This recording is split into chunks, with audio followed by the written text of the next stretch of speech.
At the beginning of the film, we see Julia and her partner, who are both scientists. They were experimenting in a snow-covered area, for which they had to put bombs in the snowy water and make some explosions. Then at the same time, a call came from the headquarters. They are alerted that there is going to be a big storm on their location, so they will have to leave there as soon as possible. A Russian submarine was passing near them, who also felt some strange and loud noise, but they also did not understand much. The most surprising thing was that the waves of the sea were rising from the bottom to the top. Julia's scanners started working in a strange way, and the snow around her camp also started breaking quickly.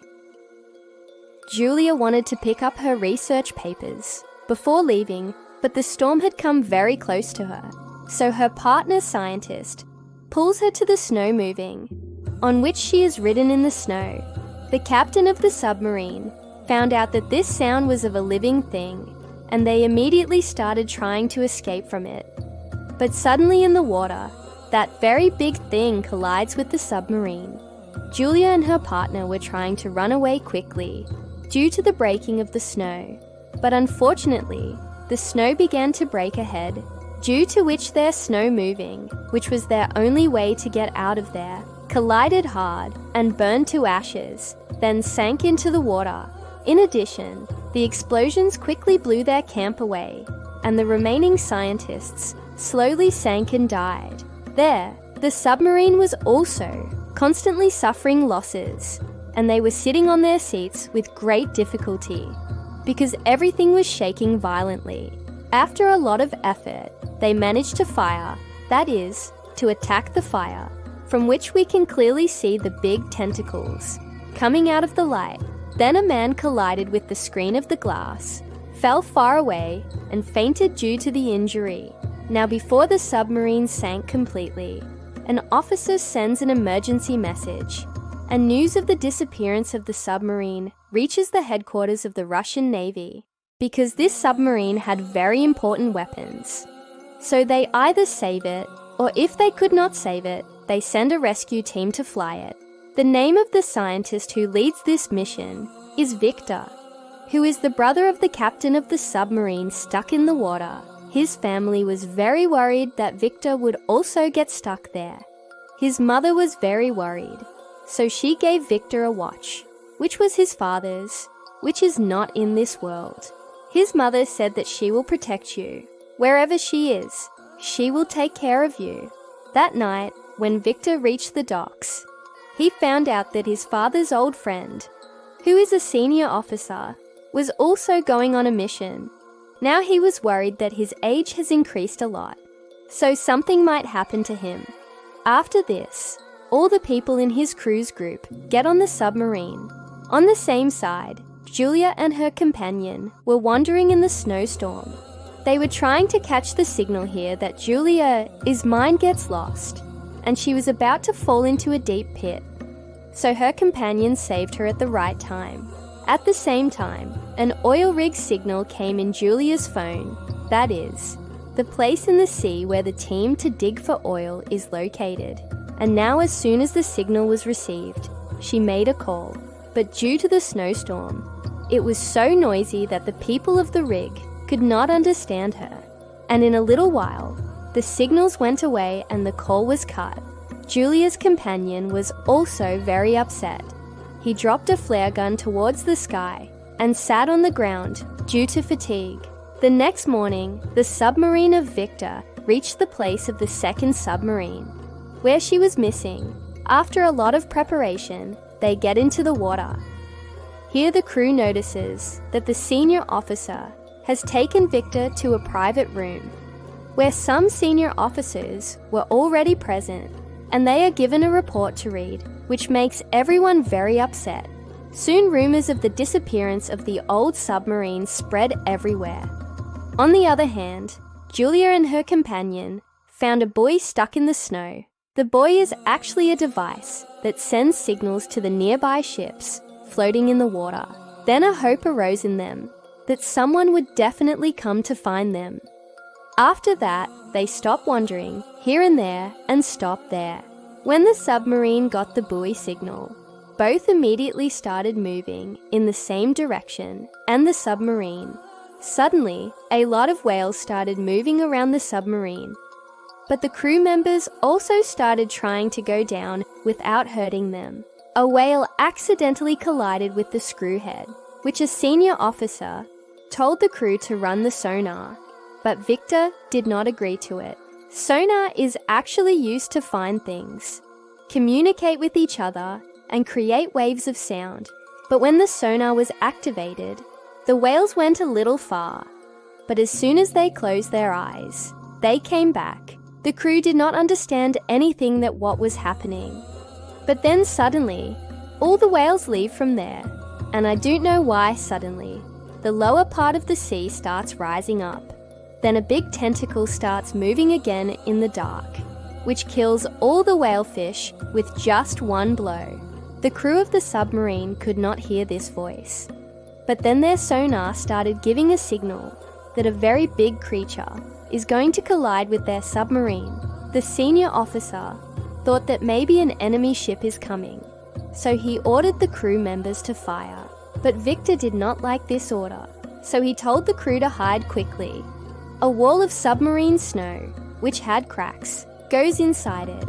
Whenever the submarine collided with the snow, it started shaking, and the sound of the radar was getting faster, which started hurting the ears of the people wearing headphones. As soon as that strange enemy follows them, the crew had to stop the submarine because a wall had blocked their way. But the good news was that the unknown enemy who was following them had gone by then. When the crew was guessing the damage of the submarine, the senior officer scolds Victor that he took a risk without thinking.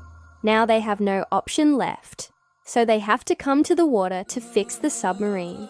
At that time, Julia and her companion were lying under the stones with each other so that they felt less cold. Suddenly, the sound of breaking snow was heard, and the submarine came out of the water. People from the submarine immediately saw them and came to them. The crew members meet them and listen to them well.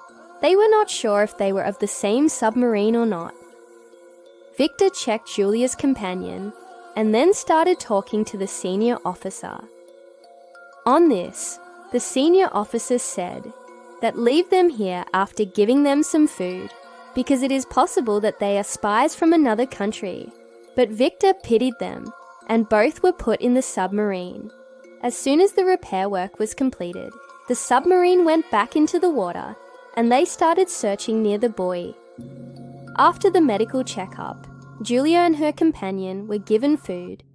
Then Victor showed them the map and asked them the location of their camp. He also asked if they had seen anything strange. Julia says that we had seen big explosions. Hearing this, Victor thinks that the explosions may be the reason why his brother's submarine sank. The whole crew started planning what to do next. Then the senior officer says that we should go back, because whatever was in the radar a while ago, that danger can come back. That is, the enemy. If we are attacked again, it will be difficult to send an emergency signal. But Victor was desperate to find his brother and orders him to take the submarine to Julia's camp. Then the senior officer takes Victor away and alerts him about the danger and says that this is the second time when you have taken the wrong decision. If this happens again, everything will be over. Victor explains to one of his companions that we have to hurry, because if someone is alive in the other submarine, then he will have less oxygen left, and we should reach him soon. Then Julia heard a strange voice, which makes her nervous. But then her companion calmed her down by saying that this is the voice of the listener who is looking for the other submarine. The search continued for some time, but then the radar shows that the strange enemy is following them again. Victor tells the crew to find a place to hide like before, but this time there was no such place around them. But then there is an oil rig nearby, so Victor thought that he could find a place to hide there.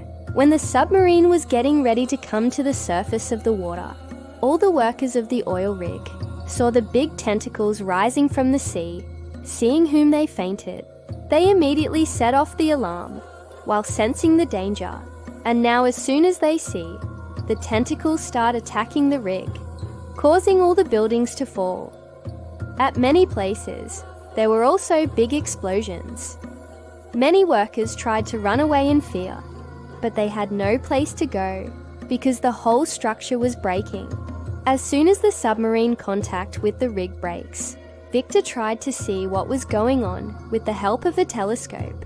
When he saw the big tentacles destroying the rig, he was also very scared. He sent this whole view on the screen so that the whole crew can see who they are fighting, how big their enemy is. Now when the rig is completely destroyed, the strange monster starts chasing the submarine again, after which they have to turn the submarine immediately. The senior officer started thinking that this is the third time Victor has made a mistake when he showed that big monster to the whole crew. That's why the senior officer says directly that now I will lead the team. He quickly said that leave 2 bombs. It was done in such a way that both the bombs went straight to the target. On this, the senior officer felt that the enemy is dead, and he said that look, this is how it works. But then the color of his face flew away when an officer said that the enemy is still alive, which is now moving forward in more anger. Now another bomb was dropped, which caused another blast, which hit the target again, but it was not enough to kill that big monster. The monster keeps chasing the submarine, and the senior officer is not able to do anything because of fear. Then Victor started leading the team again, and said that run as fast as possible. They were safe from most of the monster's attacks. But a tentacle hit the submarine hard, which caused a lot of damage to the submarine, as well as a lot of injuries to the people working there. Victor also hit his head, and he starts feeling dizzy. Some computers have a short circuit, and a computer falls directly on a man, which makes him feel bad. The submarine starts sinking, and the monster takes advantage of this moment and attacks harder. Suddenly, there was a blast in the part of the missile. There was a lot of fire, after which the crew closed the ventilation there and sealed the area completely. The 7 people stopped there and tried to extinguish the fire with the help of the fire extinguisher cylinder. But the submarine started falling down with another powerful attack of the tentacle. The radar shows that the animal has surrounded them from all sides. When the crew looked carefully, they found out that the monster is a Kraken, which is a very large form of octopus. Many stories have been written about the Kraken in ancient times. Now that they had one last missile left, they would have to use it with a lot of thought. They started discussing what to do next.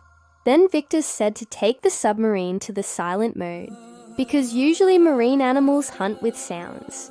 So the workers in the missile room are ordered to stop the extinguishing work, which increases the level of carbon dioxide and carbon monoxide there. The Kraken's voice was badly stuck in the ears of an officer, and the people in the missile room start thinking that we will die like this. But fortunately, Victor's plan worked, and the Kraken went away from there, and they get back to their work. But by then the fire had spread so much that it was impossible to extinguish it with a small cylinder. Some people started burning with fire, and then Victor told everyone to empty that part. Whatever is burning, let it burn. Just save your life. When some officers were coming out of the fire area, they were badly injured, but the rest of the crew helped them to bring them to the door. In the last second, the door was closed so that the fire could not reach the rest of the parts, and the fire is finally extinguished by controlling the pressure in that room. After that, those who were still fine were given work, and those who were injured were sent to their rooms. Julia and her companion helped to treat their wounds, so that the crew started trusting them. Later, Victor asks his opinion from the crew that what should we do now? Everyone says that we should go back because we do not know anything about the location of the other submarine and we do not have any security. or protection to save ourselves from the Kraken. Senior Officer Victor reminds that your dad was a hero who died saving people in the accident of the submarine. So you should show your wisdom here. After thinking a lot, Victor also agreed that it would be better for him to go back. When the submarine was returning, Victor starts reading the last letter written by his dad. Then Julia came to his room and showed the map and showed all the locations where she saw the Kraken, and also told the location of her camp. Then she said that according to old stories, this monster has attacked many ships before, but then suddenly it disappeared. That's why scientists believe that the Kraken has gone into a deep sleep. Now the explosions we used may have hit the hidden house of the Kraken. Maybe that's why he woke up. If everyone wants to stay alive, they will have to stop the sonar. Otherwise it will come after us again. Now because Julia knew so well about the Kraken, Victor asks her, "Do you have any idea where my brother's submarine can be?" On this, Julia says that the Kraken pulls its prey and takes it to its home, and that place is located near their camp. Then an officer comes in, and their conversation stops in the middle. The officer says that we have found a clue that people are alive there, which he says during the silent mode. In this, everyone hears that someone is knocking on some iron again and again. They track the signal and find it, and they find out that this voice is coming near Julia's camp. It was clear that some people are still alive in the other submarine. Victor called everyone and said that our soldiers are trapped in that submarine, standing between life and death. If we don't save them, who will save them? Don't think that I just want to go there for my brother. If any of you were there, I would have done the same for a man. After that, he ordered his companions to take the submarine to Julia's camp. Suddenly, net bolts started coming out of the machine, and walls, glass and lights start.